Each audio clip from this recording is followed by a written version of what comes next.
Azizlar, yoshlar masalasi bu doimiy ravishda ahamiyatli mavzu hisoblanadi. Agar biz farzandlarimizga, kelajak avlodimizga e'tibor bermasak, bizni dunyoyu oxiratda qiyinchiliklar kutyapti. Chunki bola chaqa bizga omonat berilgan. Bularni tarbiyasi, bularni chiroyli holatda qilishlik hammasi bizni gardanimizga. Payg'ambarimiz alayhisolatu vasallam o'rgatganlaridek kullu mavludin yuladu alal fitra. Dunyoda tug'iladigan bola borki, u pokiza fitratda tug'iladi. Lekin payg'ambarimiz alayhisalom aytdilarki, ammo ularning ota-onasi kimisidir yahudi, kimisidir majusi, kimisidir nasroniy qilib tarbiya qiladi. Dinda sobit turishlik mas'uliyati bolani pokiza fitrati bilan berilgandan keyin ota-onani zimmasiga yuklayapti. Demak biz Allohning huzurida mana shu bola chaqamiz uchun javobgarmiz. Bolalarimizni, farzandlarimizni kelgusida yaxshi bir inson bo'lishligi uchun ota-onadan eng birinchi talab qilinadigan narsa nima edi?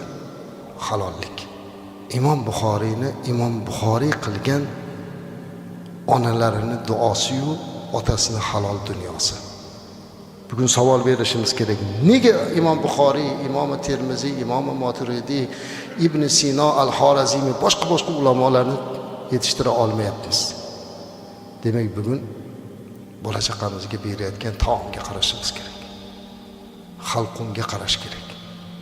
Halol bo'lsa, haromdan qochsak, birovni haqqidan hazar qilsa, poradan hazar qilsa, o'g'irlikdan hazar qilsa, peshona teri bilan halol mehnati bilan boqsa, dunyoga kelsa, ana o'sha bola jamiyat kutgan buyuk bir inson bo'ladi. Shuning uchun eng birinchi biz mana yoshlar avvalo farzandlarni dunyoga keltirishga sababchi bo'lib Alloh in'om qilib berar ekan, bularni mana shu luqmasiga. Endi bugun azizlar, mana shu farzandlarimiz katta bo'ldi, jamiyatda o'smirlar ko'p. Hozir bizni diyorimizda mana shu jamiyatda ko'pchiligini yoshlar tashkil qilar ekan. Shuning uchun biz yoshlar haqida ko'p gapiryapmizki, yoshlarimizni agar isloh qilib olsak, yoshlarimiz to'g'ri yo'lga tushib qolsalar, yoshlarimiz Allohni tanib qolsalar, yoshlarimiz taqvodor bo'lib ulg'aysalar, demak kelgusida mana shunday salohiyatli, odobli, ota-onasiga mehribon, vatanparvar, dinparvar, bunaqa bir jamiyatning eng namunalik insonlaridan tashkil topgan jamiyat barpo qilamiz. Hozirdan tayyorlanishimiz kerak yoshlarimizga.